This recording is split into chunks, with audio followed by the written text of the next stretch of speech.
Tenía 68 años cuando descubrí que mi propio hijo estaba usando mi nombre para ocultar deudas. En el momento en que entendí lo que estaba pasando, ya era demasiado tarde, o casi. Pero una abuela no llega a esta edad sin aprender a defenderse. Antes de continuar, cuéntame en los comentarios, ¿desde qué país me estás viendo ahora? Quiero saber hasta dónde está llegando esta historia. Fue un martes por la mañana, cuando mi mundo comenzó a agrietarse. Estaba en la cocina, sazonando un pollo para el almuerzo, cuando mi hijo llegó con esa cara que conozco desde que era pequeño.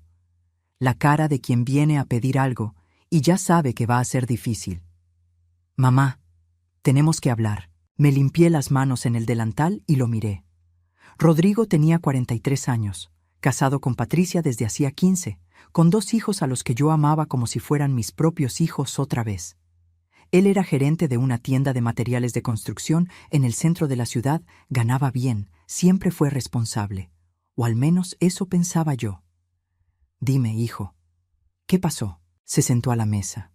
Se pasó la mano por el cabello. Noté que estaba nervioso, muy nervioso. Sus dedos tamborileaban en la vieja mesa de fórmica, esa que tenía desde hacía más de 20 años y que mi difunto esposo había comprado en una oferta. Cada marca en esa mesa contaba una historia de nuestra familia. Es sobre el domingo, el asado allá en la casa. Sonreí. Cada mes nos reuníamos en su casa para una comida familiar. Yo, mis otros 2 hijos, las nueras, los nietos. Era mi alegría aquel día. Desde que mi esposo murió, hace 7 años, esos encuentros eran lo que me mantenía viva. Era lo que me hacía despertar por la mañana con ganas de seguir. Era lo que hacía que valiera la pena aguantar la soledad del departamento vacío, el silencio que lastima, las noches largas mirando al techo. ¿Qué tiene el domingo? Ya compré el complemento y el postre para llevar. Había ido al mercado el lunes solo para eso. Había elegido los mejores ingredientes que mi dinero permitía. La guarnición especial que a los nietos les encantaba, el flan de leche condensada que era la receta de mi madre, que yo hacía con tanto cariño. Él miró hacia abajo, y entonces dijo, sin darme la cara, Patricia pensó que era mejor que no fueras esta vez. Me quedé helada. El pollo en el plato frente a mí, el ajo picado, el olor a limón en el aire. Todo quedó suspendido. Fue como si el tiempo se hubiera detenido, como si el mundo hubiera dado una pausa brusca y yo me hubiera quedado atrapada en ese segundo, sin lograr procesar lo que acababa de escuchar. ¿Cómo que no fuera? Es que va a ser una comida más restringida, solo sus hijos, su mamá. Algo pequeño, sentí algo frío dentro del pecho. No era tristeza todavía, era confusión. Era esa sensación de cuando tropiezas y por un segundo no sabes si vas a caer o si vas a lograr equilibrarte. Estaba tropezando con sus palabras, tratando de entender qué significaba aquello. Rodrigo, soy tu madre. ¿Cómo no voy a estar en una comida de tu familia? Se levantó rápido, como quien quiere huir de la conversación, como quien no quiere ver el dolor que acaba de causar. Conocía ese movimiento. Lo hacía desde niño, cuando rompía algo y no quería asumir la culpa. Mamá, no lo compliques. Es solo un domingo. Nos vemos el próximo. Y se fue. Así. Me dejó allí en la cocina con las manos temblorosas y una sensación de que algo mucho más grande estaba pasando detrás de aquellas palabras. Oí la puerta cerrarse. Oí sus pasos bajando la escalera. Oí el motor del coche encenderse allá abajo. Y me quedé allí, parada, sosteniendo una cuchara de madera, sintiendo que acababa de perder algo importante, pero sin saber exactamente qué. Aquella tarde no pude hacer nada más.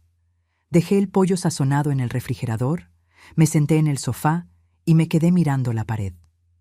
La casa estaba demasiado silenciosa. Vivía sola desde que enviudé, en un departamento pequeño que mi esposo y yo compramos después de años juntando dinero. 3 recámaras, sencillo, pero nuestro. Cada rincón de esa casa tenía un recuerdo.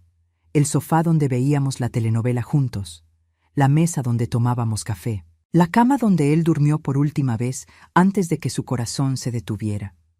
Pero ahora, Aquella casa no solo estaba llena de recuerdos, estaba llena de silencio, un silencio pesado, sofocante, que parecía tragarme entera. Intenté llamar a mi hija, Fernanda. No contestó. Intenté con Marcelo, mi hijo del medio. Directo al buzón de voz. Y fue ahí cuando empezó a darme ese hueco en el estómago.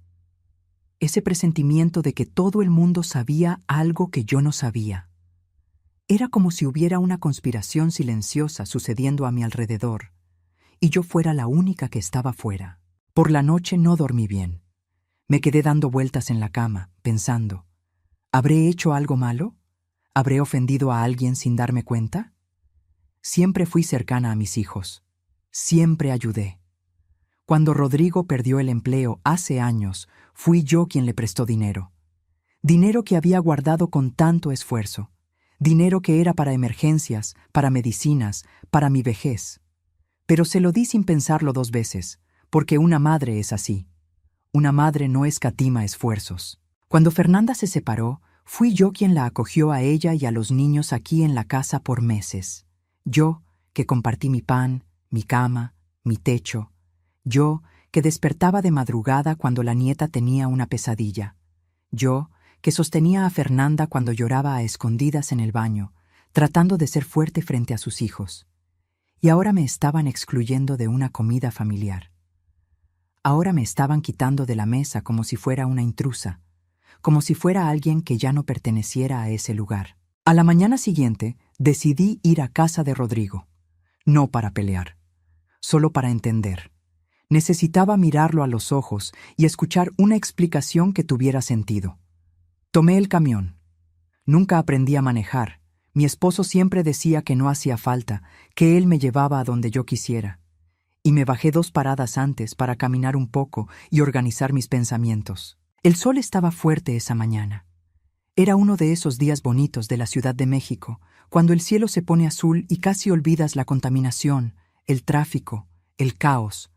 Pero yo no podía apreciar nada de eso. Mi cabeza estaba pesada, mi corazón apretado, y cada paso que daba parecía más difícil que el anterior. Cuando toqué el timbre, quien contestó fue Patricia. Abrió la puerta solo un poco, como si no quisiera que yo entrara. Vi en sus ojos esa expresión de quien está escondiendo algo, de quien está incómodo, de quien quiere que te vayas lo más rápido posible. Señora, ¿usted por aquí? Señora, siempre me llamó así.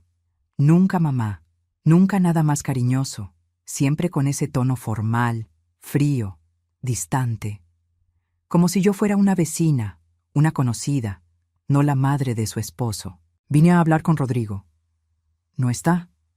Mentira. Vi su coche en la cochera. Conocía ese coche. Era el mismo que yo había ayudado a comprar cuando el viejo se descompuso y él no tenía dinero para el enganche. Lo había sacado de mis ahorros, del dinero que era para mi retiro, para ayudarlo. Patricia, por el amor de Dios, explícame qué está pasando. ¿Por qué no puedo ir el domingo? Ella suspiró y cruzó los brazos. Estaba con una postura defensiva, como si yo fuera una amenaza. Como si yo, una señora de 68 años, delgada, cansada, fuera capaz de amenazar a alguien. Usted sabe cómo es, señora. A veces uno necesita un tiempo más, reservado, sin confusiones. ¿Confusiones? ¿Qué confusión hice yo? No respondió. Solo se quedó mirándome con esa cara de quien quiere que te vayas pronto. Vi en sus ojos una dureza que nunca había visto antes. O tal vez siempre estuvo ahí y yo nunca había querido verla.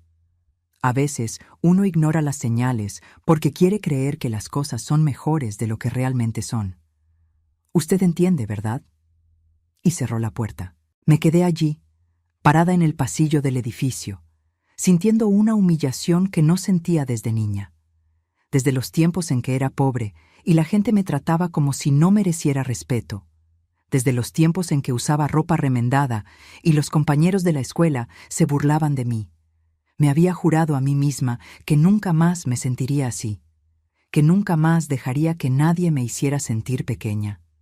Pero allí, en ese pasillo, me sentí minúscula. Regresé a casa en camión, con los ojos llorosos pero sin llorar. Porque aprendí, a los 68 años, que llorar en la calle no resuelve nada. Llorar sola en casa tampoco. Pero al menos en casa podía pensar. Al menos en casa podía intentar entender lo que estaba pasando sin sentir la mirada de lástima de la gente. Y pensando fue como empecé a recordar cosas extrañas de los últimos meses. Cosas que en su momento parecían normales, pero que ahora, juntándolas todas, formaban un patrón preocupante. Rodrigo pidiéndome que firmara unos papeles. «Es solo una formalidad, mamá. Confía en mí». Firmé. Siempre confié. Era mi hijo. ¿Por qué no confiaría? Pero ahora me preguntaba, ¿qué había firmado exactamente? Ni siquiera lo había leído bien. Él había puesto el papel frente a mí, señalado donde debía firmar, y yo firmé sin cuestionar, porque una madre confía en su hijo. Patricia preguntando por mis documentos. «Ah, señora, usted guarda todo bien, ¿verdad? CURP, credencial de elector, esas cosas». Pensé que era solo plática. Hasta le mostré dónde los guardaba, en el cajón de mi recámara, dentro de una carpeta de plástico azul. Pensé que estaba siendo servicial, queriendo ayudarme a organizar mis cosas. Ahora me preguntaba, ¿habrá esculcado ahí cuando yo no estaba mirando? El banco llamándome para confirmar un movimiento que yo no recordaba haber hecho. Pensé que era un error. La señorita del otro lado de la línea había hablado de un préstamo de nómina, y yo había dicho que no había pedido ningún préstamo. Ella insistió en que constaba en el sistema, pero yo colgué pensando que era un fraude, de esos que uno ve en la televisión, que intentan robarle dinero a los adultos mayores. Pero ¿y si no fuera un fraude? ¿Y si fuera real? Ahora, todo empezaba a tener sentido. Un sentido horrible, inaceptable, que hacía que se me revolviera el estómago. Fui hasta el cajón donde guardo mis documentos. Todo está allí. Siempre fui organizada. Mi esposo me enseñó eso. En la vida hay que ser organizado. Hay que guardar papeles, tener control, porque el día que uno los necesite, tienen que estar en su lugar. Y siempre seguí ese consejo. Tomé mi identificación, mi CURP, y me senté a la mesa a pensar qué hacer. Mi mano temblaba sosteniendo esos documentos. Documentos que probaban que yo existía, que tenía identidad, que era alguien. Pero ahora me sentía como si esos documentos hubieran sido usados en mi contra. Fue cuando mi celular sonó. Era un mensaje de un número desconocido. Mi corazón se aceleró. Siempre me ponía nerviosa con números desconocidos. Siempre pensaba que era una estafa, que era alguien queriendo engañarme. «Señora, le hablamos de Banorte. Usted realizó un préstamo personal por la cantidad de 35,000 pesos. Las mensualidades comienzan a descontarse de su pensión el próximo mes». Mi corazón casi se detuvo. Leí ese mensaje una vez, 2 veces, 3 veces. Cada vez esperando que las palabras cambiaran, que fuera una confusión, que fuera un error del sistema. Pero las palabras seguían siendo las mismas. Préstamo personal, 35,000 pesos. Descuento en la pensión. Nunca pedí un préstamo en mi vida. Nunca. Mi esposo siempre decía, no pedimos prestado lo que no tenemos, no gastamos lo que no podemos, vivimos con lo que hay y punto. Y siempre viví así. Siempre me las arreglé con mi pensión pequeña, siempre hice cuentas, siempre supe exactamente a dónde iba cada centavo. Y ahora me decían que tenía una deuda de 35,000 pesos. Una deuda que se iba a comer mi pensión, una deuda que me iba a dejar sin nada para vivir. Releí ese mensaje unas 10 veces. Cada palabra parecía más pesada que la anterior. Préstamo. 35,000 pesos. Descuento. Cada palabra era una sentencia, una condena, un golpe. Mi pensión era de poco más del salario mínimo. Era poco, pero alcanzaba. Pagaba mi renta, mis servicios, compraba comida. No sobraba casi nada, pero no le debía a nadie. Esa siempre fue mi regla, no deber. Mi madre me enseñó eso cuando era niña. «Hija», decía ella, «el pobre no puede deber, porque cuando el pobre debe, el pobre se hunde». Y ahora me decían que tenía una deuda de 35,000 pesos, una deuda que yo no hice, una deuda que iba a destruir mi vida. Llamé al banco en ese mismo instante. No esperé ni un minuto. Mi mano temblaba tanto que casi no pude marcar el número. La operadora fue educada, pero burocrática. Ese tipo de atención que uno sabe que está entrenada, que sigue un guión, que no tiene humanidad. Señora, aquí consta que la contratación se hizo de manera presencial, con presentación de documentos y firma. Pero yo no hice eso. Yo no firmé nada. Mi voz salió fuerte, desesperada. No quería gritar, pero no podía controlarme. Era como si toda mi desesperación hubiera salido de golpe. Usted puede iniciar una aclaración, pero necesitará abrir un reporte y presentar pruebas. Pruebas. ¿Cómo iba a probar que no hice algo que alguien hizo usando mi nombre? ¿Cómo iba a probar que no estuve allí si alguien había usado mis documentos, había usado mi identidad? Sentí una impotencia tan grande que casi no podía respirar. Colgué el teléfono con las manos temblando. Me senté en la silla de la cocina y me quedé mirando a la nada. El refrigerador zumbando. El reloj de la pared marcando los segundos. El mundo seguía girando, pero el mío se había detenido. Me sentí pequeña, vieja, inútil. Sentí que había pasado la vida entera trabajando, luchando, sacrificándome, para que al final fuera engañada, robada, usada, y por mi propio hijo. Pero ahí, desde el fondo, brotó un coraje que no sentía hace años. No era coraje de gritar, era coraje de actuar. Era esa rabia fría, calculada, que te hace pensar con claridad incluso cuando todo se está desmoronando. Tomé mi celular de nuevo y llamé a Fernanda, mi hija. Esta vez contestó. Oí ruido de niños al fondo, el sonido de la televisión, su vida normal sucediendo mientras la mía se terminaba. Mamá, no puedo hablar ahora. Fernanda, ¿tú sabes algo sobre un préstamo a mi nombre? Silencio del otro lado. Un silencio pesado, culpable, revelador. En ese silencio ya sabía la respuesta, pero necesitaba escucharla. Mamá, hablamos después. Fernanda, ¿tú sabes? Su voz se volvió baja, casi un susurro, como si tuviera vergüenza, como si no quisiera que nadie más escuchara. Mamá, fue Rodrigo. Él dijo que tú sabías. Mi mundo se derrumbó por completo. No era solo el préstamo, era la mentira. Era el hecho de que mi hijo les había mentido a sus hermanos. Había hecho que todos creyeran que yo estaba de acuerdo, que yo había autorizado, que yo sabía todo. Yo no sabía nada. Se quedó en silencio, y entonces dijo algo que me partió por la mitad. Mamá, yo pensé que habías aceptado. Él dijo que era para ayudar a su negocio, que tú te habías ofrecido. Ofrecido. Yo, que apenas tenía dinero para pasar el mes, me había ofrecido a sacar un préstamo de 35,000 pesos, y ella lo había creído. Mi propia hija lo había creído sin siquiera llamarme para confirmar, sin siquiera preguntar si era verdad. Colgó. Así, sin más. Y yo me quedé allí, sosteniendo el celular, sintiendo un dolor en el pecho que no era solo emocional, era físico, como si alguien hubiera apretado mi corazón con fuerza, como si hubiera enterrado un cuchillo y lo hubiera girado. Mi hijo, mi primogénito, el niño que cargué en brazos, el niño que amamanté, por el que desperté de madrugada cuando tenía fiebre, al que llevé al médico cuando estaba enfermo, al que crié sola después de que mi esposo enfermó y ya no pudo trabajar, el niño al que enseñé a ser honesto. ¿Cuántas veces le dije, hijo, en la vida la honestidad lo es todo?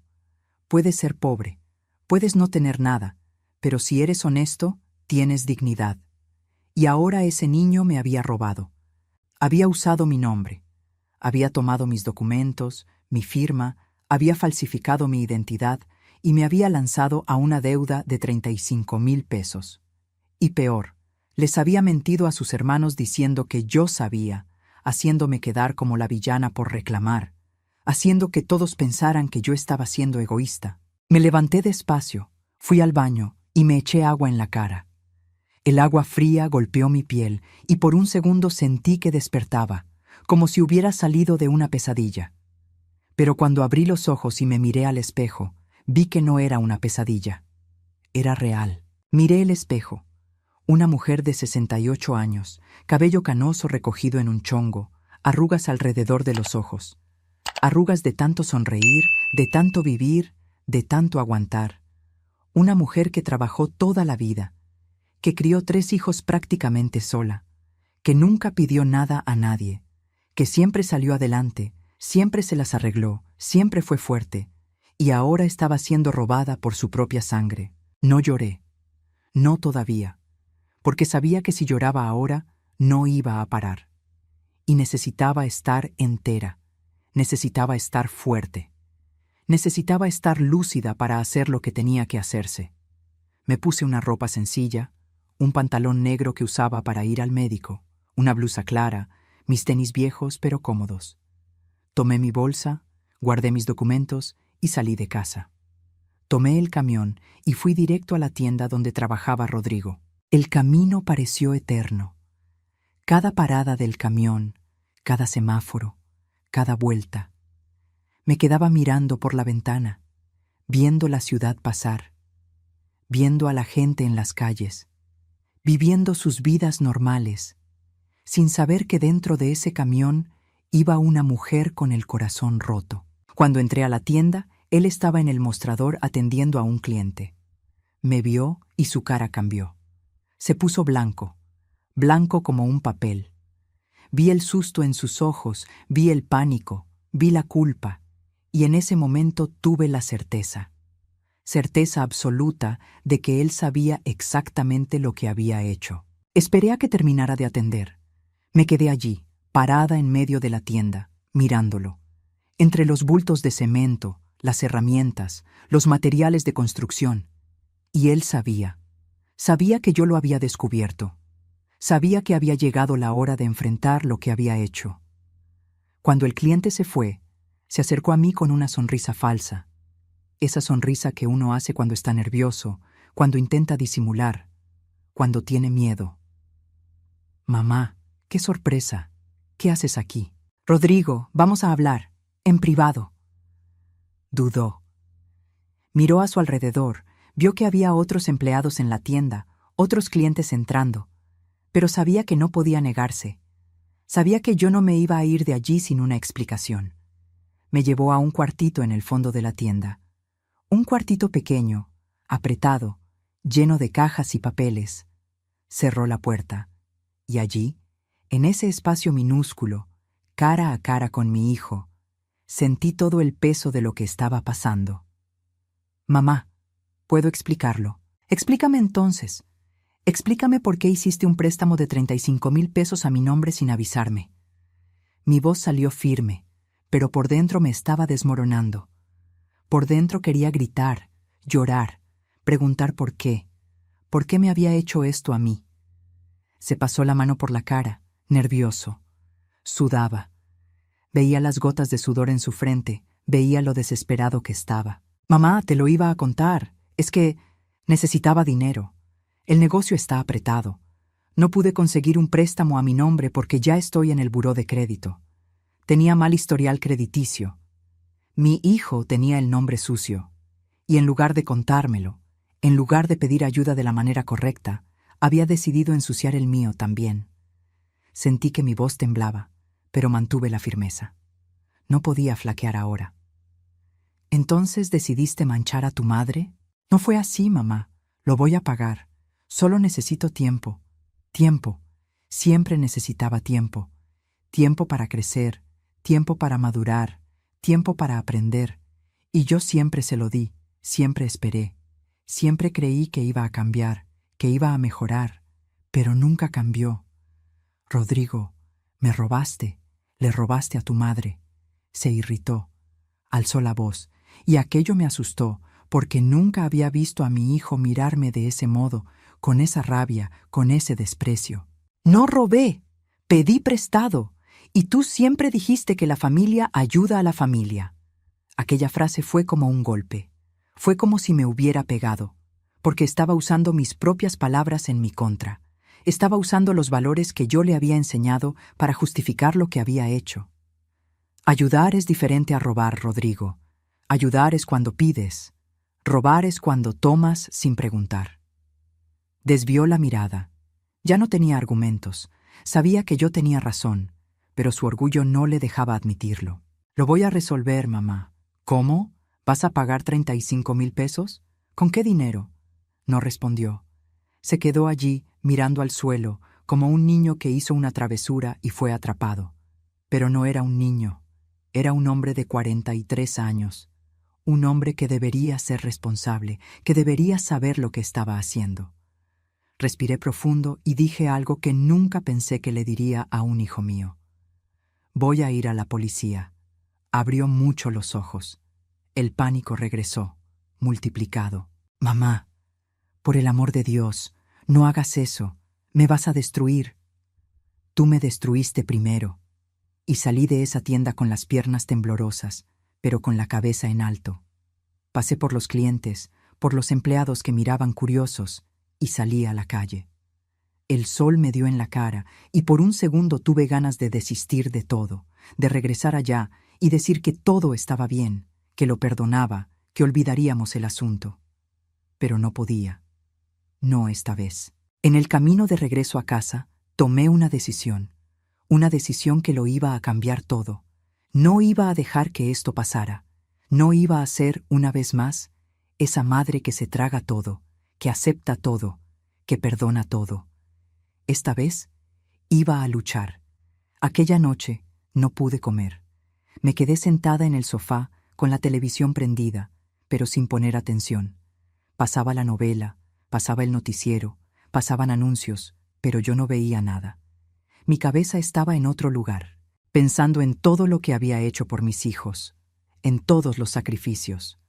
Porque no fueron pocos, fueron muchos. Fue una vida entera de renunciar a mí para darles a ellos. Recordé cuando Rodrigo tenía 10 años y necesitó una cirugía de apendicitis. Había empezado a quejarse de dolor de panza un viernes por la noche. El sábado por la mañana, el dolor era peor. Lo llevé al centro de salud, pero el médico dijo que eran solo gases, que le diera una medicina y esperara. Pero una madre sabe cuando algo anda mal. Una madre lo siente. Y yo sentía que aquello no eran gases. El domingo por la mañana, cuando empezó a vomitar y la fiebre subió, lo cargué y lo llevé directo a un hospital privado. Yo no tenía dinero, no tenía seguro. Pero no podía esperar en el sector público, porque el médico dijo que si era apendicitis, cada hora contaba. Vendí mi anillo de bodas para pagar el hospital. Ese anillo que mi esposo me había dado el día de nuestra boda, que había usado por 20 años, que era lo único de valor que tenía. Lo vendí por la mitad de su precio en el primer lugar que aceptó comprarlo. Y pagué la cirugía. Rodrigo se puso bien. El apéndice no reventó. Le dieron de alta en 3 días. Y yo me quedé sin mi anillo, pero con mi hijo vivo. Y en ese entonces pensé que valía la pena. Pensé que él crecería sabiendo el sacrificio que yo había hecho, sabiendo que una madre hace cualquier cosa por sus hijos. Recordé cuando Fernanda quiso ir a la universidad. Había entrado a una privada porque en la pública no se quedó. La mensualidad era cara, mucho más de lo que yo podía pagar. Pero le dije, ve, hija, nosotros nos las arreglamos. Y me las arreglé. Trabajé haciendo limpieza los fines de semana. Yo, que ya trabajaba toda la semana como auxiliar de limpieza en una oficina, empecé a trabajar también sábado y domingo limpiando casas de gente rica. Casas enormes, con alberca, con jardín, con más baños de los que nosotros teníamos cuartos en nuestro departamento.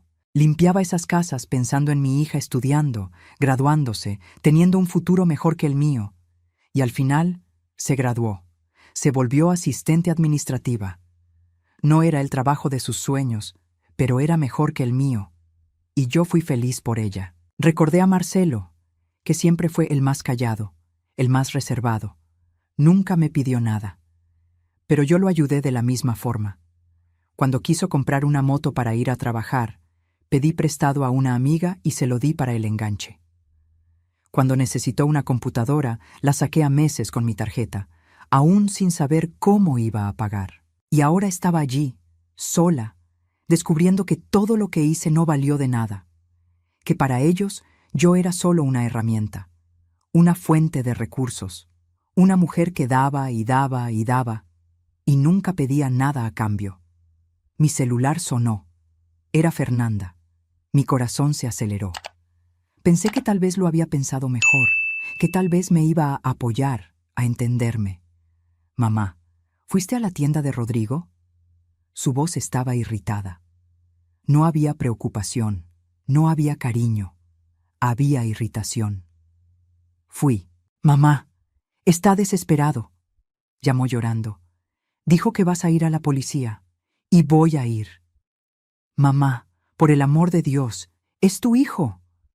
Sentí que mi voz salía firme, más firme de lo que esperaba, como si viniera de un lugar profundo dentro de mí, un lugar que no sabía que existía.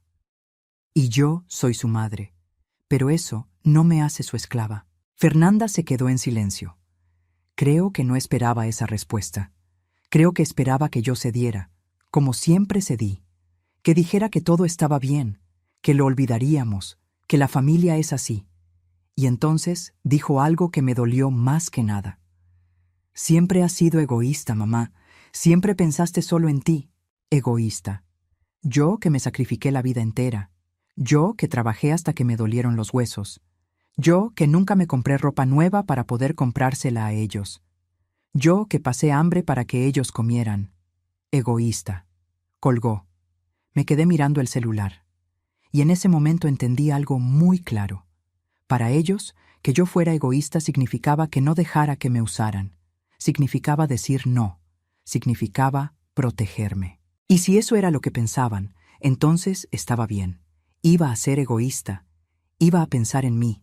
Por primera vez en la vida, me iba a poner a mí misma en primer lugar. Al día siguiente, desperté temprano. No dormí casi nada, pero desperté con una determinación que no sentía hace años. Me bañé, me arreglé, comí un pan con mantequilla, tomé café.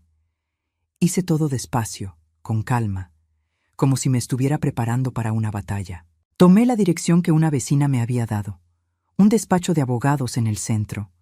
Dijo que el abogado era bueno, que cobraba lo justo, que atendía a gente sencilla como nosotros. Tomé el camión. El camino al centro fue largo, más de 1 hora.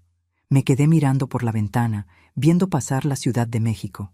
Las calles, los edificios viejos, la gente corriendo al trabajo, todo el mundo con su vida, con sus problemas. Me bajé en el centro y caminé hasta la dirección.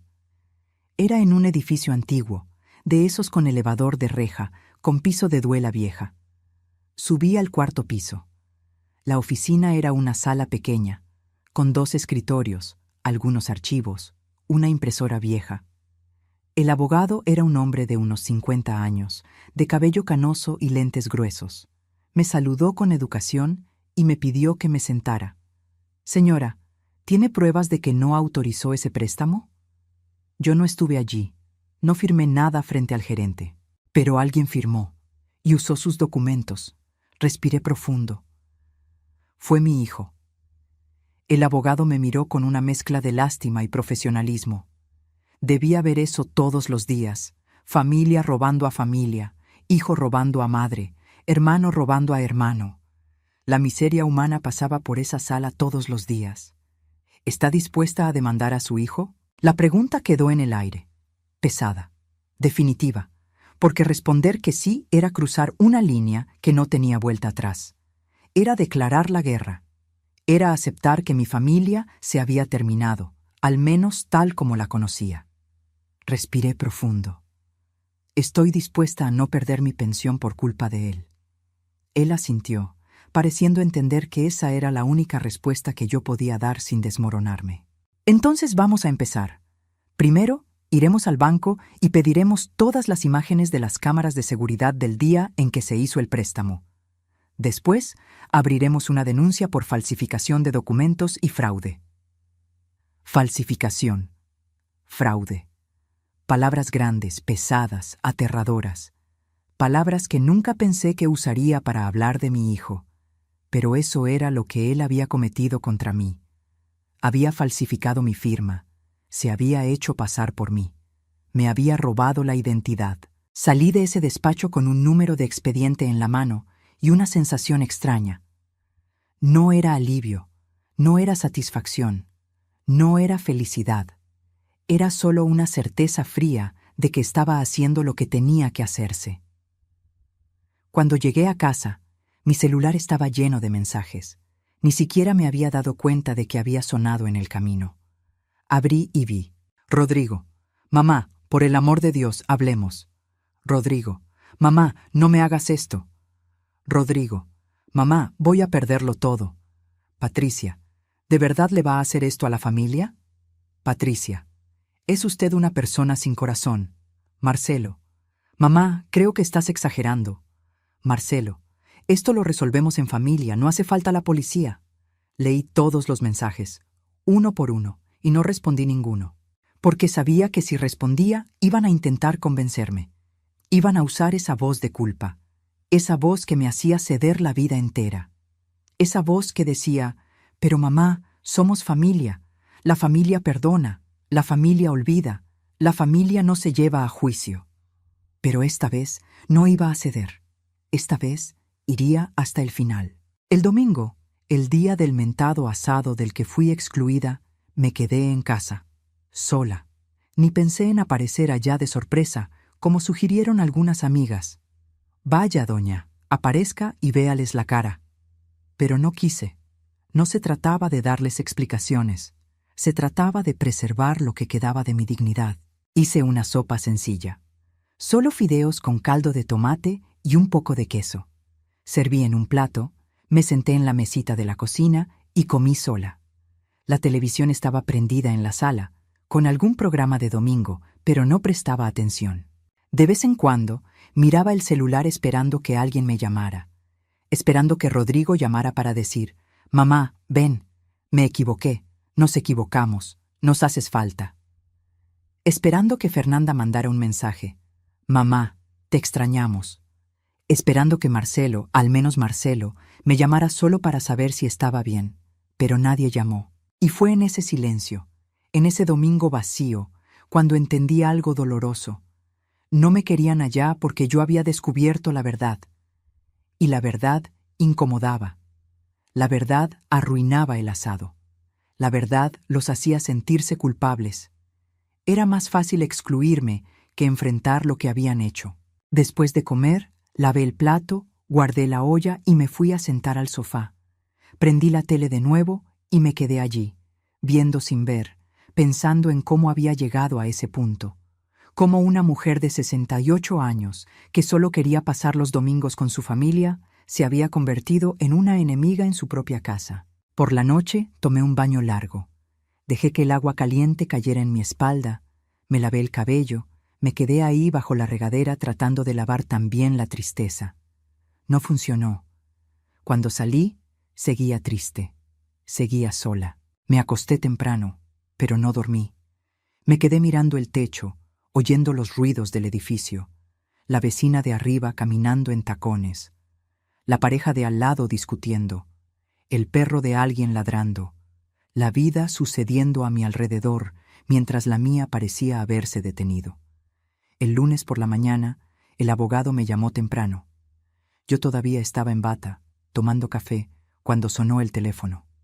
Señora, el banco liberó las imágenes, y hay una novedad. Mi corazón se aceleró. ¿Qué novedad? Quien firmó no fue solo su hijo. Hay una mujer con él. Y fue ella quien presentó los documentos. Se me heló la sangre. ¿Una mujer? ¿Quién? Lo vamos a descubrir. Pero llevaba lentes oscuros y cubrebocas. Pero por la estatura, la forma de caminar, el cuerpo, podría ser alguien cercano. Colgué el teléfono y sentí un vacío en el estómago. Una mujer, alguien cercano. Y entonces pensé en Patricia. Y todo empezó a tener sentido. Su frialdad conmigo en los últimos meses. La forma en que siempre me miraba, como si yo fuera un estorbo. La forma en que me había cerrado la puerta en la cara cuando fui a pedir explicaciones. ¿Habrá sido ella? ¿Mi nuera habrá sido la mente detrás de todo esto?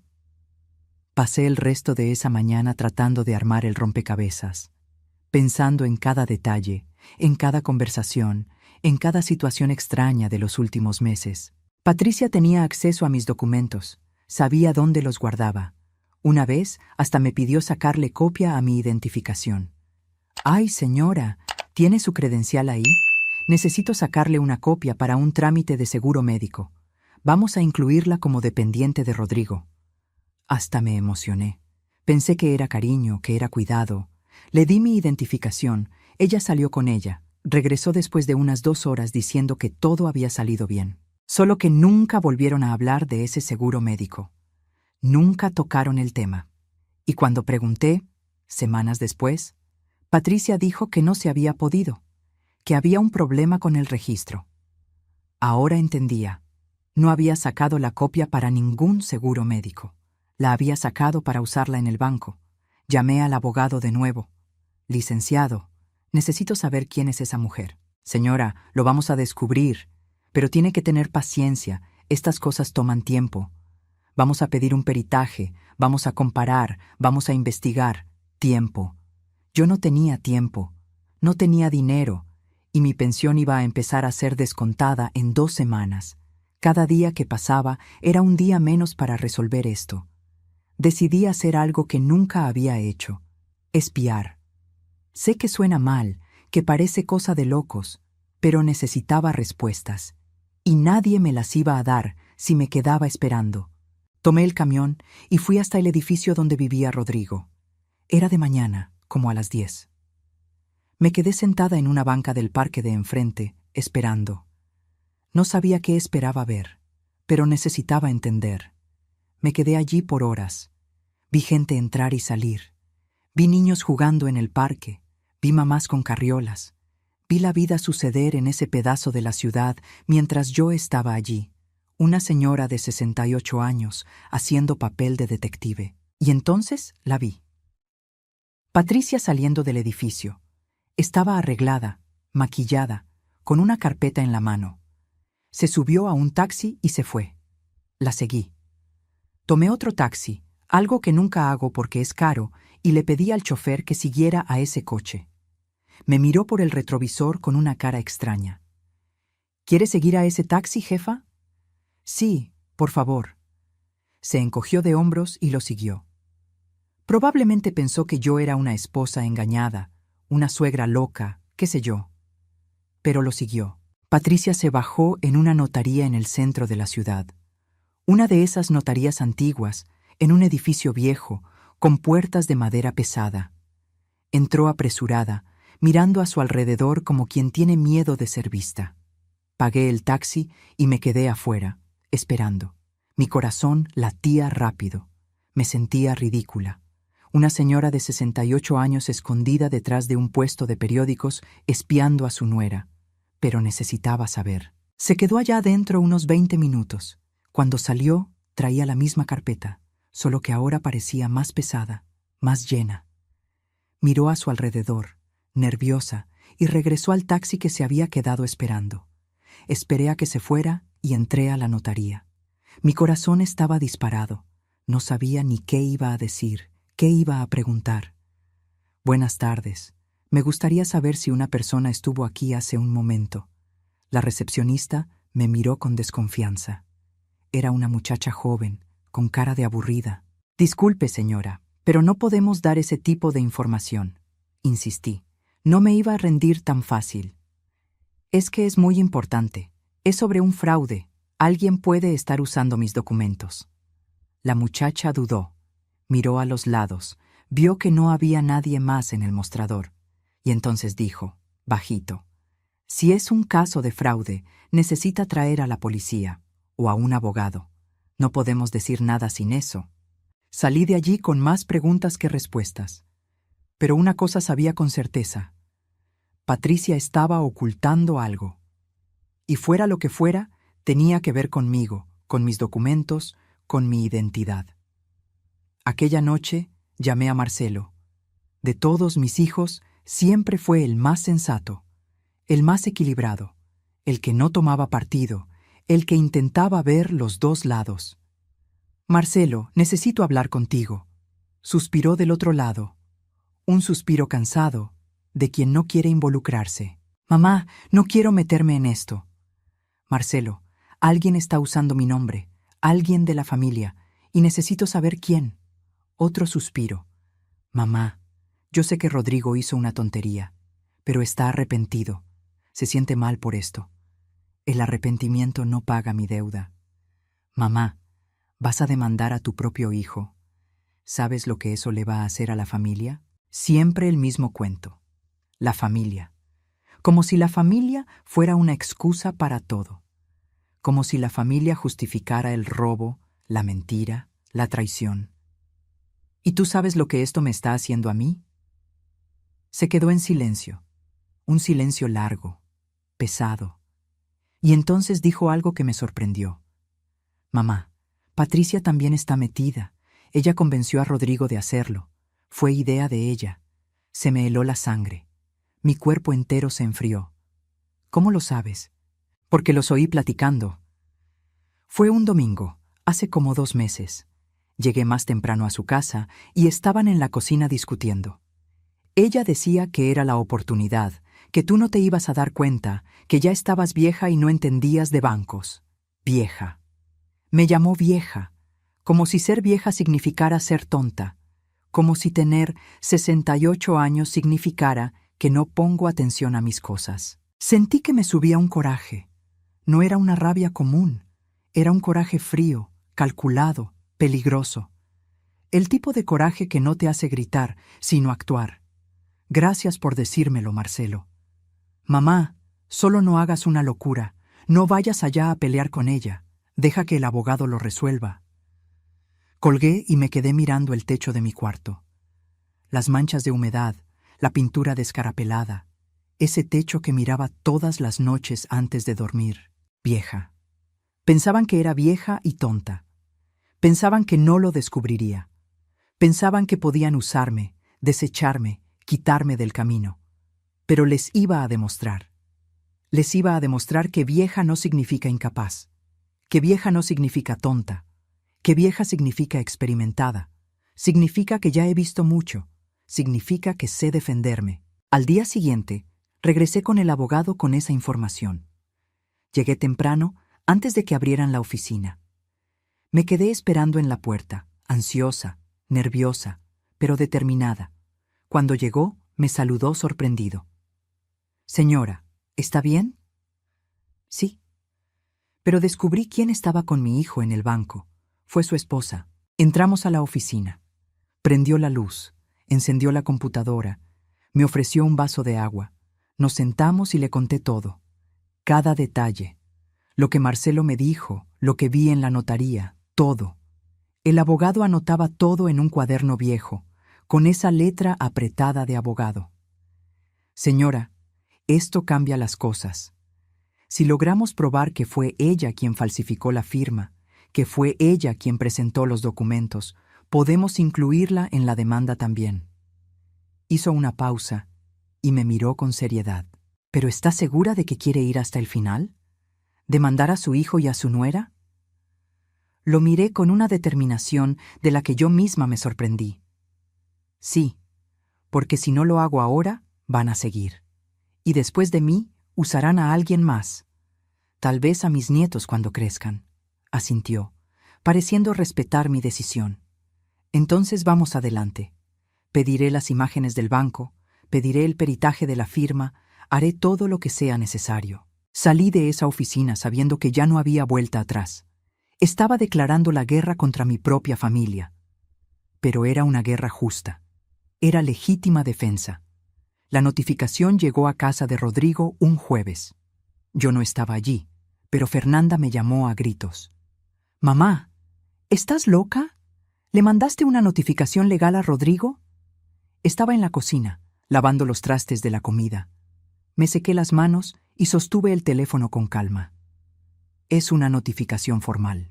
«Mamá, es lo mismo. Estás demandando a tu propio hijo». «Fernanda, él me robó. Él y su mujer. No te robó. Pidió un préstamo. Te iba a avisar. Te lo iba a pagar. ¿Cuántas veces iba a tener que escuchar la misma mentira? Tomar sin avisar es robar, Fernanda. Y hasta ahora nadie me ha pagado nada. Mi pensión ya va a empezar a sufrir el descuento. Me colgó en la cara, de nuevo. Parecía que colgarme se había vuelto el pasatiempo favorito de mis hijos. Me quedé allí, sentada en la cocina, mirando la taza de café que se enfriaba frente a mí. Me sentía sola, más sola que cuando murió mi esposo, porque cuando él murió tuve a mis hijos. Me apoyaron, me abrazaron, me dijeron que todo iba a estar bien, que no estaba sola. Ahora no tenía a nadie.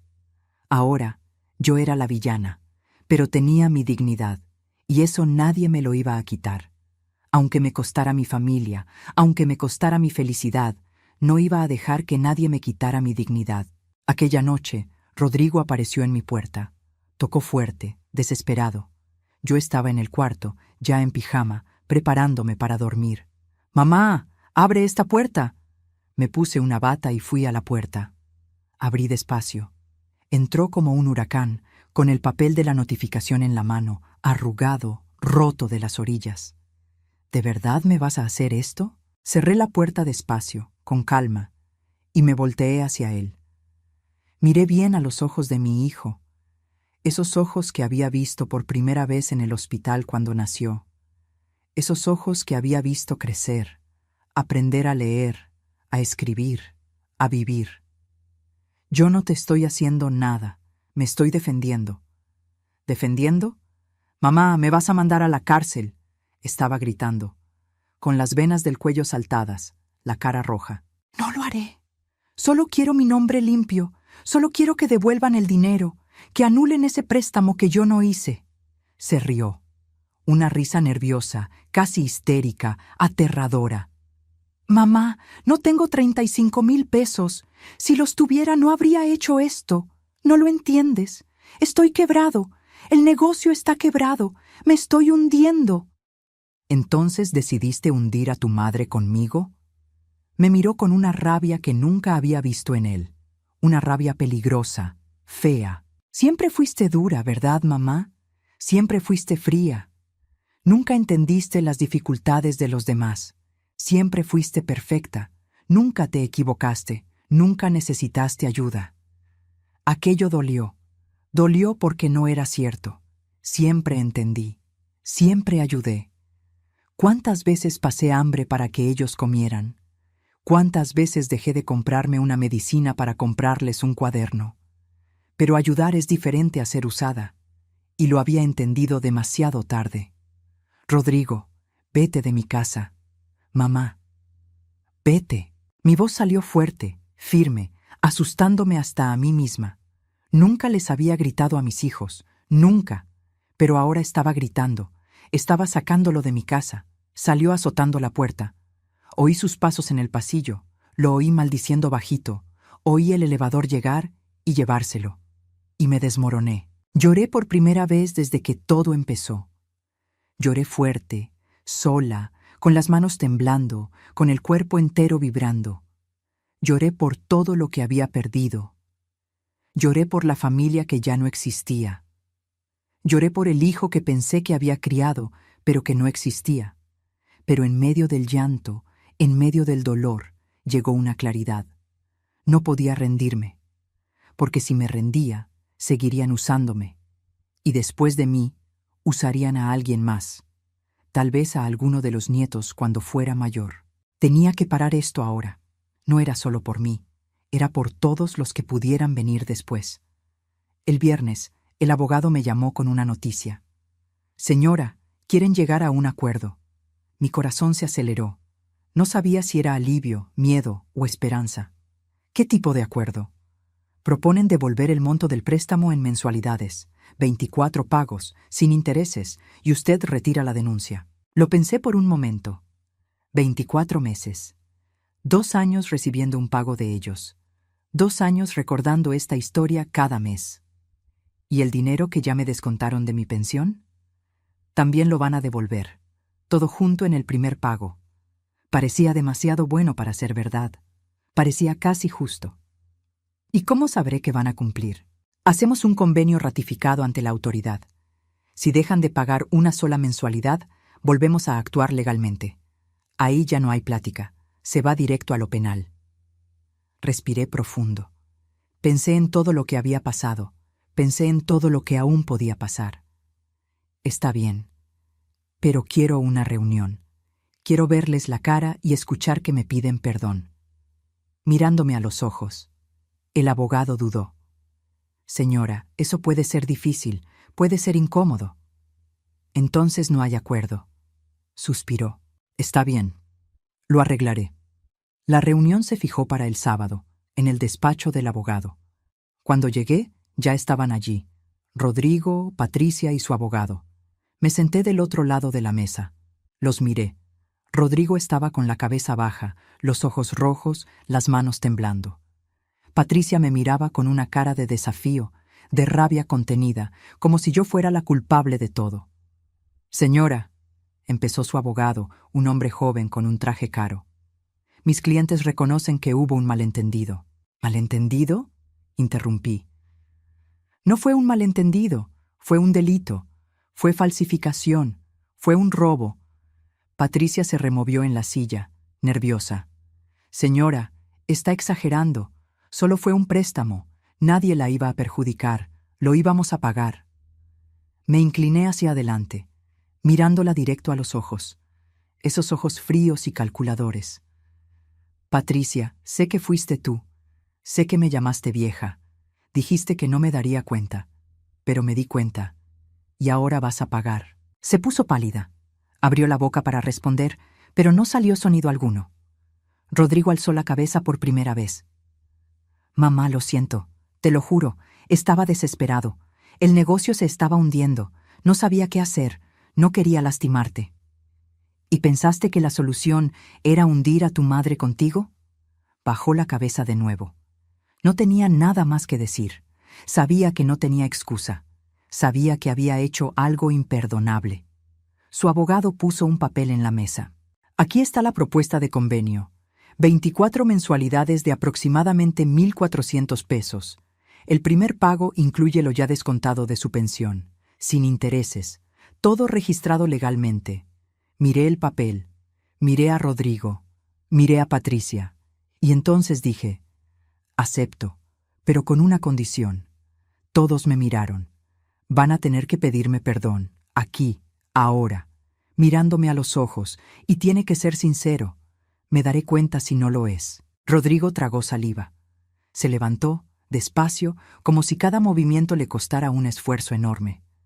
Se acercó a mí y, para mi sorpresa, se hincó. Mamá, perdóname. Me equivoqué mucho. Te usé, te mentí, te lastimé, y no tengo perdón. No merezco tu perdón, pero te lo pido de todos modos. Perdóname, mamá. Lloraba de verdad, y sentí que mi corazón se apretaba, porque por más que me hubiera lastimado, seguía siendo mi hijo. Seguía siendo ese niño que había arrullado en mis brazos, al que le había cantado para dormir, pero no dejé que las lágrimas cayeran. No todavía. Levántate, Rodrigo. Se levantó, limpiándose la cara con las manos. Miré a Patricia. Estaba rígida en la silla, con los brazos cruzados, la mandíbula trabada. ¿Y tú? Dudó. Vi la lucha interna sucediendo. Vi el orgullo peleando con la necesidad. El orgullo queriendo que saliera de allí sin humillarse. La necesidad mandándola a tragarse el orgullo y hacer lo que tenía que hacerse. Al final, la necesidad ganó. Perdón, señora. No fue sincero. Fue mecánico, forzado, vacío. Pero fue suficiente, porque no estaba haciendo esto para ganarme su amor. Lo estaba haciendo para recuperar mi dignidad. Firmé el acuerdo. Y salí de esa oficina con la sensación de que, finalmente, había recuperado mi nombre, mi identidad, mi vida. Los primeros meses después del acuerdo fueron extraños. Era como vivir en un limbo, en un lugar entre el alivio y la tristeza. Recibía el dinero de los pagos puntualmente, siempre el día acordado. Rodrigo depositaba cada día 5, religiosamente. Veía la notificación en el celular. Has recibido una transferencia de Rodrigo Silva. Cada vez que veía esa notificación, sentía un apretón en el pecho, porque ese dinero no era una victoria, Era solo la reposición de lo que me habían quitado. Era solo yo regresando a cero, después de haber sido lanzada al negativo. Pero no veía a mis hijos.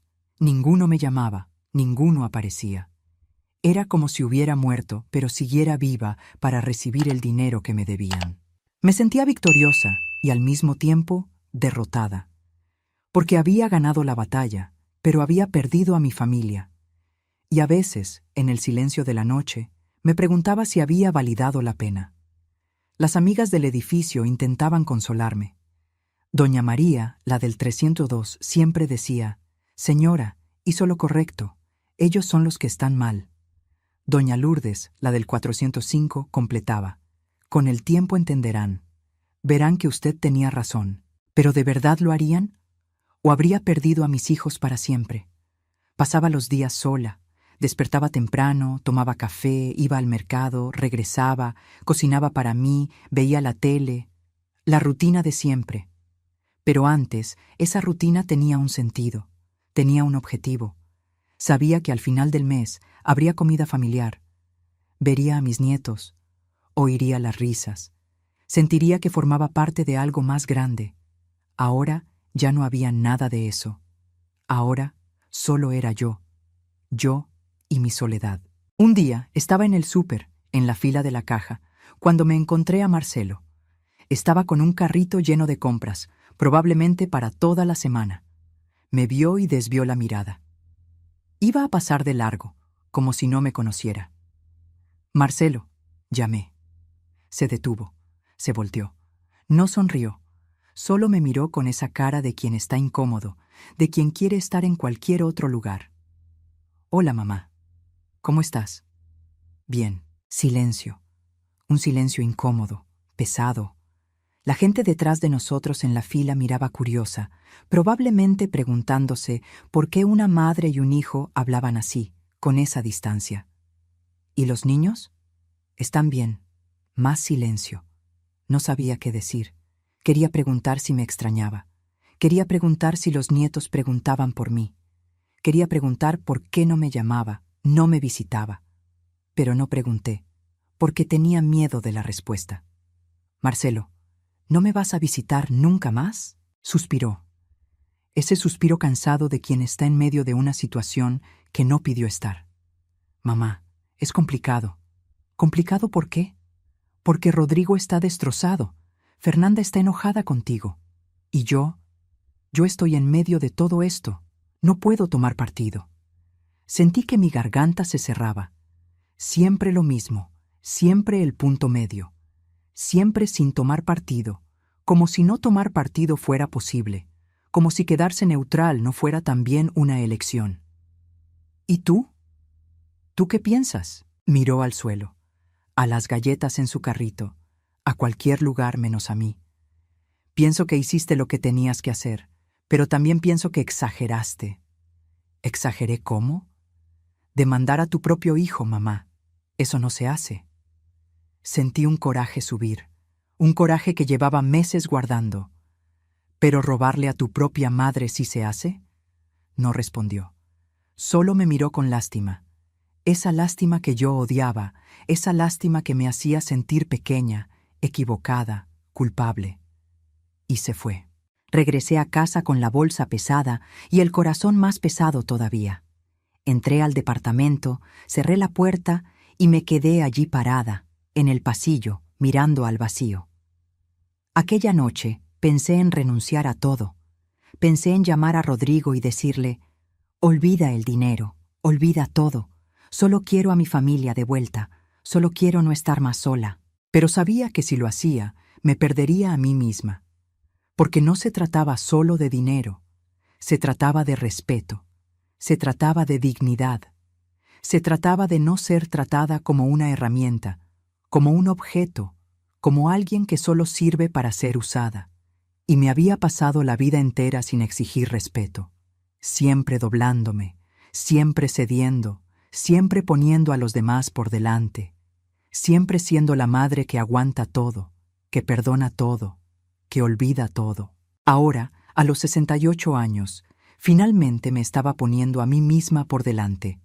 Y eso dolía mucho, pero era necesario. Pasaron 6 meses. El acuerdo se estaba cumpliendo. Mi pensión volvió a la normalidad. Hasta logré guardar un poco de dinero, por primera vez en años.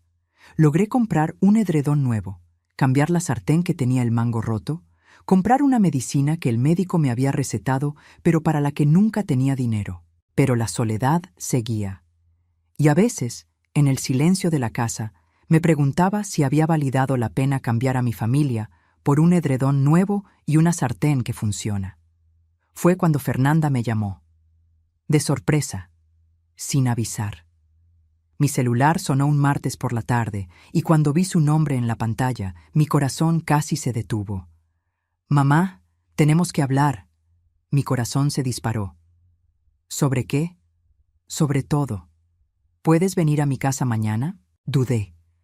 Pensé en todas las veces que había ido a su casa y había sido rechazada, humillada, ignorada.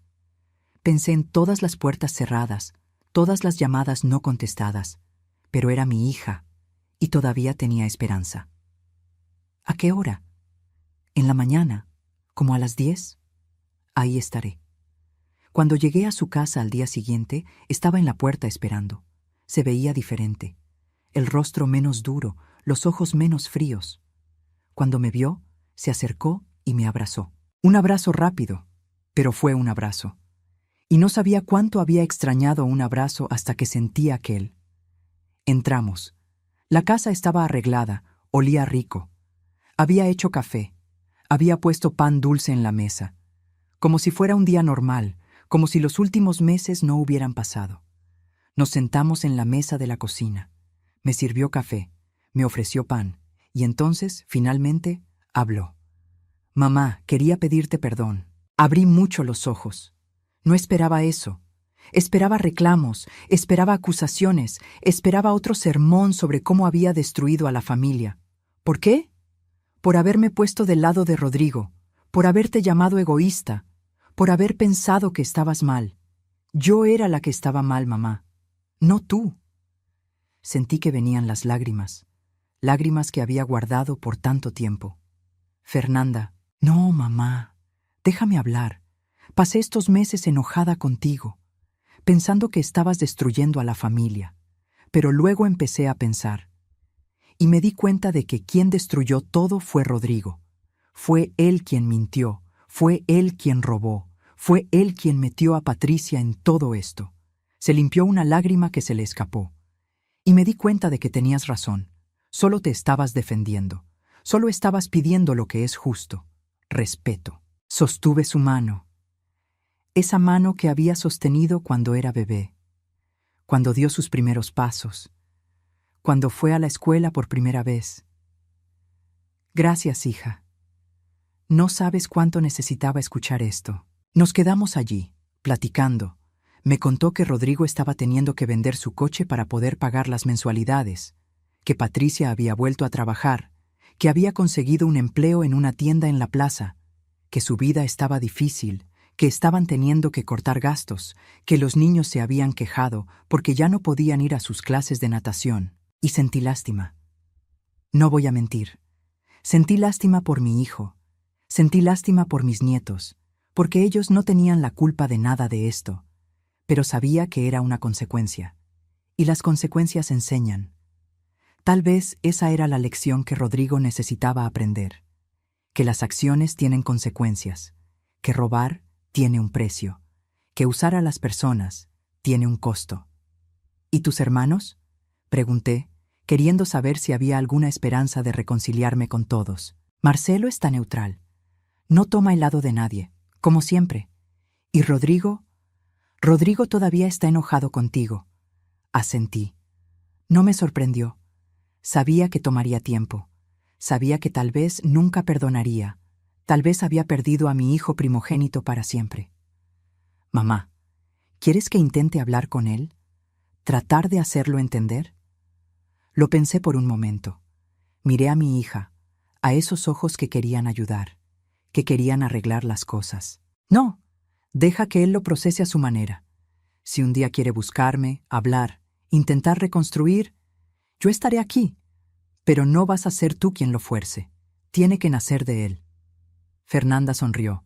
Una sonrisa pequeña, pero sincera. Eres fuerte, mamá. Me reí. Una risa cansada. No lo soy. Solo estoy cansada de ser débil. Después de ese día, Fernanda volvió a visitarme. No cada semana, pero de vez en cuando. Cada 15 días, más o menos. Llevaba a los nietos. Yo hacía pastel, ese flan que les gustaba. Platicábamos. De todo. De la vida, de su trabajo, de los niños, de cosas sin importancia. Era bueno. No era como antes, pero era bueno. Era un recomienzo. Pequeño, frágil, pero era algo. Marcelo también regresó, más tímido, más reservado, pero regresó. Apareció un día, sin avisar, con una bolsa de naranjas en la mano. Compré demasiadas naranjas, dijo, apenado. Pensé en traértelas. Sabía que era una excusa. Sabía que había comprado esas naranjas solo para tener un motivo para visitarme. Pero no dije nada, solo le agradecí. Solo hice un jugo de naranja para los dos y nos quedamos allá, platicando, intentando reconstruir. Rodrigo, no. Él siguió distante. Siguió pagando las mensualidades puntualmente, pero sin llamarme nunca, sin aparecer nunca. Y Patricia menos. Era como si yo me hubiera vuelto un fantasma para ellos. Existía en el estado de cuenta del banco, pero no existía en sus vidas. Y me puse en paz con eso, porque entendí que no toda relación tiene salvación. No todo puente puede ser reconstruido. Y a veces uno tiene que aceptar que perdió a alguien, aunque ese alguien todavía esté vivo. ¿Era triste? Sí. ¿Dolía? Sí. Pero era la realidad. Y a los 68 años ya había aprendido que uno no puede forzar las cosas. No podemos obligar a alguien a amarnos, a respetarnos, a perdonarnos. Solo podemos hacer lo correcto y esperar que, algún día, las cosas se resuelvan. Un año después del acuerdo, recibí el último pago. Estaba todo pagado. Mi nombre estaba limpio de nuevo. Estaba de vuelta en cero. No era rica, no me sobraba el dinero, pero estaba libre. Libre de la deuda que yo no hice. Libre de la identidad que me habían robado. Llamé al abogado para agradecerle. Señora, fue usted muy valiente. Mucha gente no habría hecho lo que usted hizo. No sé si fui valiente. Solo hice lo que tenía que hacerse. Muchas personas no lo habrían hecho. Lo habrían dejado pasar. Habrían aceptado. Usted luchó. Colgué y me quedé pensando. Luchó. Yo luché. Y había vencido. Pero la victoria no sabía a victoria. Sabía a supervivencia. Pasé mi cumpleaños número 69 de una manera que nunca imaginé. Sola.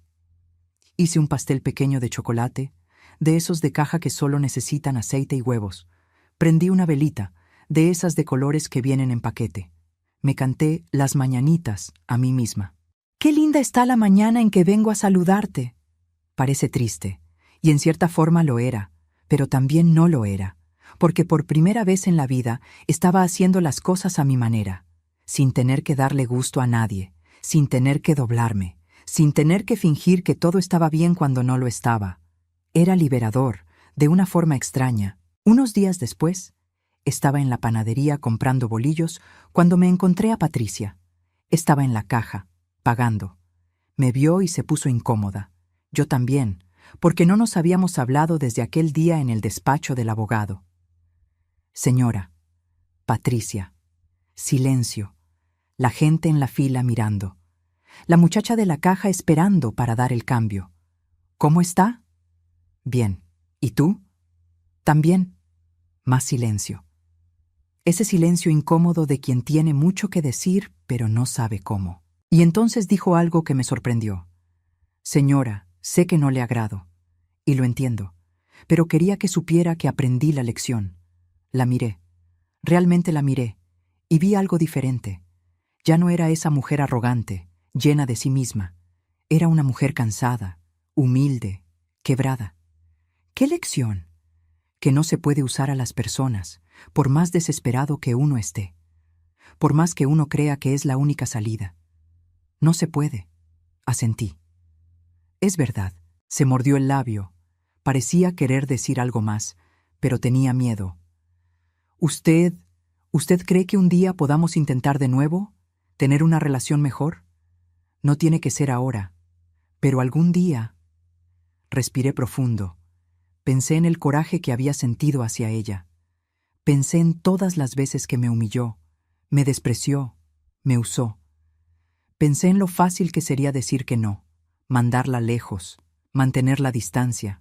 Pero también pensé en cómo guardar rencor solo lastima a quien lo guarda. Pensé en cómo el perdón no es para la otra persona, es para uno mismo. Patricia, no lo sé, tal vez, pero tomará tiempo. Mucho tiempo. Ella estuvo de acuerdo. Lo entiendo. Gracias por no decir que no. Y se fue. Regresé a casa pensando en ese encuentro. ¿Sería posible perdonar? ¿Sería posible reconstruir? No lo sabía. Pero sabía una cosa. Perdonar no significa olvidar. Y reconstruir no significa volver a lo que era antes. Porque lo que era antes estaba roto, estaba podrido, estaba enfermo. Y a veces necesitamos destruir todo para construir algo nuevo, algo mejor, algo más sano. En los meses siguientes empecé a hacer cosas que nunca había hecho. Me metí a un grupo de la tercera edad que se reunía cada martes y jueves en el parque. Caminábamos, hacíamos estiramientos, a veces bailábamos. Era bueno, era ligero. Fui a clases de manualidades en una iglesia cerca de casa. Aprendí a hacer tejido, a pintar tela, a hacer esas flores de papel crepé. No era gran cosa, pero me distraía. Me hacía sentir productiva. Empecé a caminar por la mañana en el parque cerca de casa. Todos los días, muy temprano, antes de que el sol calentara fuerte. Me ponía mis tenis viejos, mi ropa más cómoda y salía. Caminaba despacio, sin prisa, mirando los árboles, los pájaros, la gente, y por primera vez en mucho tiempo sentía paz. Estaba aprendiendo a vivir para mí. Y eso era nuevo. Y aterrador. Y bueno, porque me había pasado la vida entera viviendo para los demás. Para mi esposo, para mis hijos, para mi familia. Siempre poniendo a todo el mundo por delante. Siempre olvidándome de mí. Ahora estaba aprendiendo a ponerme en primer lugar. Y no era egoísmo. Era supervivencia. Un día regresaba de caminar cuando vi a Rodrigo parado en la puerta de mi edificio. Mi corazón se disparó. No esperaba verlo. Hacía casi 1 año y medio que no hablábamos. Traía una bolsa en la mano. Parecía nervioso. Con los ojos rojos, como si hubiera llorado o no hubiera dormido. Mamá, me detuve. Rodrigo, silencio. Un silencio pesado, lleno de todo lo que no nos habíamos dicho. Extendió la bolsa. Traje fruta, la que te gusta, mango, mamey, esas cosas. Tomé la bolsa. Sentí el peso. Sentí que era más que fruta. Era una bandera de paz. Era un intento de recomienzo. Gracias. Más silencio. Mamá, yo quería pedirte perdón. De verdad. No porque alguien me obligó, no porque lo necesite, sino porque me equivoqué feo. Sentí que mi garganta se cerraba. Rodrigo. No, mamá, déjame hablar. Pasé todo este tiempo enojado contigo, pensando que habías sido cruel conmigo, pensando que me habías traicionado, que me habías abandonado. Pero luego me di cuenta de que quien fue cruel fui yo. Quien traicionó fui yo. Te usé, te herí, y lo siento mucho. Estaba llorando. Lágrimas escurriendo por su rostro, la voz entrecortada. No espero que me perdones ahora. No espero que volvamos a ser como antes. Solo quería que supieras que aprendí y que nunca más volveré a hacer esto. Con nadie. Nunca más. Dejé la bolsa en el suelo, despacio, y abracé a mi hijo. Un abrazo apretado, largo. Un abrazo que había necesitado dar desde hacía tanto tiempo. Te perdono, hijo. Te perdono. Y en ese abrazo, allí en la puerta de mi edificio, con doña María, la del 302, mirando curiosa desde la ventana, sentí que tal vez, solo tal vez, podríamos reconstruir. No sería como antes, nunca lo sería. Las cicatrices estaban ahí, el dolor estaba ahí, la desconfianza estaba ahí, Pero podíamos intentar, podíamos dar un paso a la vez, podíamos construir algo nuevo, algo diferente, algo más honesto. No fue fácil, no fue rápido, pero poco a poco, muy poco a poco, mi hijo fue regresando a mi vida. Empezó a visitarme una vez por semana. Cada sábado por la mañana aparecía con algo. A veces era fruta, a veces era pan calientito de la panadería, a veces era solo un abrazo. Platicábamos de todo, del pasado, del presente, del futuro. Me contó que había vendido su parte del negocio, que no había funcionado, que le había dado muchos dolores de cabeza, que al final había salido debiendo menos de lo que debía, y eso ya era una victoria. Me contó que ahora trabajaba como empleado, gerente en una tienda de construcción, ya no dueño, que el sueldo era menor, pero era fijo, era seguro, que dormía mejor por la noche, que ya no tenía esa angustia de no saber si iba a lograr pagar las cuentas al final del mes. Y vi en él un cambio real. Ya no era ese hombre desesperado que hacía cualquier cosa para sobrevivir. Era un hombre más maduro, más humilde, más honesto. Patricia también cambió. Empezó a invitarme a comer de vez en cuando. No era como antes, cuando me invitaba por obligación y yo iba por obligación. Ahora era diferente. Ahora había sinceridad. Un día me invitó a tomar café a su casa. Cuando llegué, había hecho pastel, había arreglado la mesa, se había esmerado. Y cuando nos sentamos, me miró y dijo: «Señora, sé que nunca podré borrar lo que hice, pero quiero que sepa que me arrepiento, todos los días, y que estoy intentando ser una mejor persona». Sostuve su mano. «Uno se equivoca, Patricia. Todo el mundo se equivoca. Lo importante es aprender del error, no repetirlo». Lloró, y yo también. Y allí, en esa cocina sencilla, tomando café con pan, empezamos a construir algo nuevo. No era como antes, nunca lo sería. Pero era honesto, era verdadero. Y aprendí que a veces uno necesita perderlo todo para reconstruir de la manera correcta, para construir sobre una base sólida, no sobre mentiras y apariencias. Hoy tengo 70 años. Mi casa sigue siendo pequeña, sigue siendo sencilla. Mi pensión sigue siendo corta, sigue siendo solo lo suficiente para pasar el mes. Pero mi nombre está limpio, mi dignidad está intacta, y tengo una familia que, aún imperfecta, aún lastimada, me respeta. Porque respeto fue lo que exigí, respeto fue por lo que luché, respeto fue lo que conquisté. No sé si hice todo bien, no sé si debí haber demandado a mi hijo. A veces, en el silencio de la noche, todavía me pregunto si no exageré, si no pude haberlo resuelto de otro modo. Pero sé que hice lo que tenía que hacerse, porque una mujer no puede pasarse la vida entera doblándose. Una mujer no puede pasarse la vida entera siendo usada, siendo irrespetada, siendo tratada como si no importara. Y si para ser respetada tuve que ser dura, que así sea, porque al final lo que importa no es cuántas personas están a tu alrededor. Lo que importa es si esas personas te respetan, si te valoran, si te aman de verdad, no porque seas útil, sino porque eres tú. Y hoy puedo decir con certeza, soy respetada, soy valorada y soy amada, no por todos. El camino dejó cicatrices. Algunos puentes no fueron reconstruidos. Algunas relaciones nunca volvieron a ser las mismas. Pero por los que importan, soy amada. Por los que entendieron, por los que crecieron, por los que aprendieron. Y eso, para mí, es suficiente. Porque aprendí algo importante a esta edad. La dignidad no es negociable. El respeto no es opcional. Y uno le enseña a las personas cómo tratarnos. Por mucho tiempo, enseñé que podían usarme, que podían faltarme al respeto, que yo aguantaría todo callada porque la familia es así, porque una madre es así, porque una mujer es así.